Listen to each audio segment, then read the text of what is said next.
یہاں یہ بات بھی ذہن نشین رہے کہ جو ہمارے اعتقادات ہوتے ہیں ان کا ہمارے عمل پر، رویے پر، طرز زندگی پر ضرور اثر ہوتا ہے۔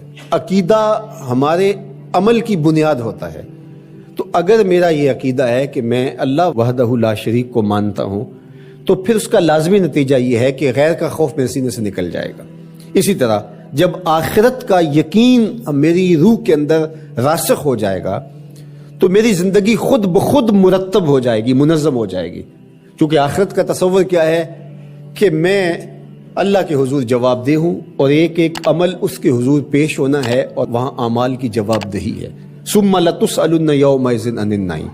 تو پھر کس طرح میں بند کمرے کے اندر بھی جرم کر سکتا ہوں جب یہ عقیدہ میرے ساتھ جڑ گیا ہے؟ جب ہم اپنے عمل میں کمزور ہوتے ہیں تو ہمارے عقیدے کے اندر کچھ جھول ہوتی ہے، کمزوری ہوتی ہے، اس کمزوری کی وجہ سے عمل کمزور ہوتا ہے۔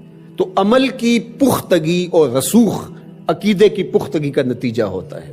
تو اس لیے سب سے پہلے جو چیزیں بیان فرمائی ان کا تعلق جڑا تھا عقائد سے۔ اب دوسری بات جو بر کی تشریح کرتے ہوئے ارشاد فرمایا وآت المال علی حبہ ذوی القربى والیتامى والمساکین وابن السبیل والسائلین وفی الرقاب، اور مال کو خرچ کرنا علی حبہ، اس کی محبت کے باوجود۔ مال کی اگر محبت یا ضرورت نہیں ہے تو پھر اس کو خرچ کر دینا، صرف کر دینا، یہ کمال نہیں ہوتا۔ کمال اس وقت ہے جب اس کی شدید احتیاج آپ کو بھی موجود ہو۔ اس لیے صحت مند آدمی جو جوان بھی ہو اور اس کو ضرورت بھی ہو، اس کا صدقہ کرنا اس کے صدقے کرنے سے بہتر ہے جو مخمسے کے عالم کے اندر جب موت و حیات کی کشمکش ہو تو وہ صدقہ کر دے، اپنا مال خیرات کر دے۔ عمومی طور پہ ایک مخفی دولت کی محبت جو ہمارے سینوں میں ایک حد تک موجود ہوتی ہے، اور وہ یہ ہے کہ جب اللہ ہمیں مال دیتا ہے تو بعض اوقات کچھ لوگ کہتے ہیں کہ ابھی میں اس مال کو بڑھاتا چلا جاؤں گا اور اپنی ساری ضروریات بھی پورا کرتا چلا جاؤں گا اور بہت حجم ہو جائے گا تو پھر اس سے کوئی بڑا کام کروں گا۔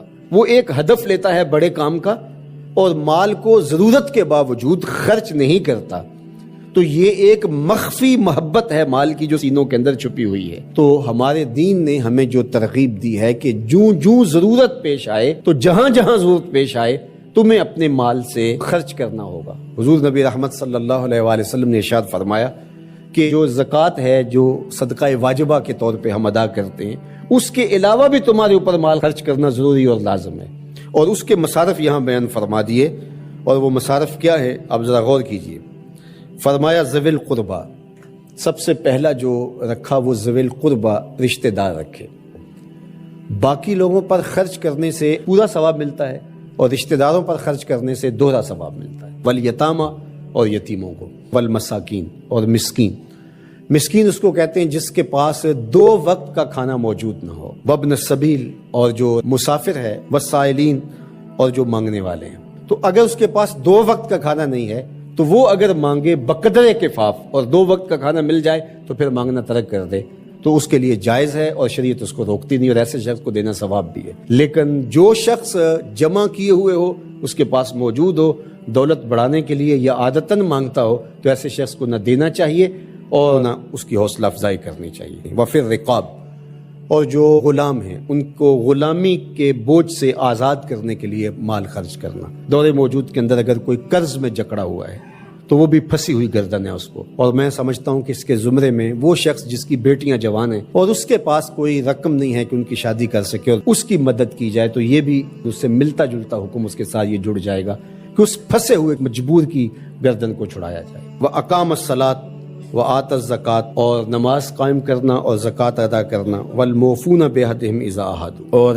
عہد کو پورا کرنا جب وہ عہد کر بیٹھے۔ وَالصَّابِرِينَ، اور صبر کرنے والے۔ فی الباساء والضراء وحین الباس، غربت، بیماری، حالت جنگ میں استقامت اور ثبات کے ساتھ کھڑا رہے۔ اب یہ بیان کرنے کے بعد فرمایا اولئک الذین صدقوا، یہ وہ لوگ ہیں جو سچے اور پکے مومن ہیں، جو ان خوبیوں کے حامل ہیں، جو عبادات کے اندر، اعتقادات کے اندر، رویوں کے اندر، طرز زندگی کے اندر، انداز معاشرت کے اندر، سب میں کمال مرتبے پہ فائز المرام ہے، یہ سچے لوگ ہیں۔ اور فرمایا وَأُولَٰئِكَ هُمُ الْمُتَّقُونَ، اور تقوی کے نور سے مالا مال بھی یہی لوگ ہیں جن کے اعتقادات بھی خوبصورت، جن کے اعمال بھی خوبصورت، جن کے رویے بھی خوبصورت، اور جن کا طرز زندگی بھی خوبصورت۔ نیکی یہ نہیں ہے کہ تم اپنے چہرے مشرق یا مغرب کی طرف کر لو، جس طرح کہ یہود اور نصارہ کرتے تھے۔ مخصوص رنگوں کے لباس پہن کر، مخصوص طرز کے پٹکے پہن کر اور مخصوص رسوم و رواج کے ساتھ الجھ کے رہ جانا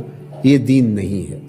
لیس البر، یہ نیکی نہیں ہے، ان تولو، کہ تم پھیر لو، وجوہکم، اپنے چہروں کو، قبل المشرق والمغرب، مشرق اور مغرب کی طرف، ولکن البر من آمن باللہ، نیکی کیا ہے کہ کوئی اللہ پر ایمان لائے، اس کا دل اپنے رب کو مانے۔ تو نیکی کی حقیقت یہ ہے کہ آپ اپنے رب کے ہو جائیں۔ جب رب کے ہو جائیں گے تو پھر اس کے دیے ہوئے نظام کو آپ من و عن تسلیم کریں گے۔ اٹھنے بیٹھنے سے لے کر انداز معاشرت تک، امور سیاست سے لے کر طرز حیات تک، کاروبار سے لے کر نجی زندگی تک، آپ کی زندگی کا ایک گوشہ اپنے رب کے دیے ہوئے نظام کی مطابقت میں ہوگا۔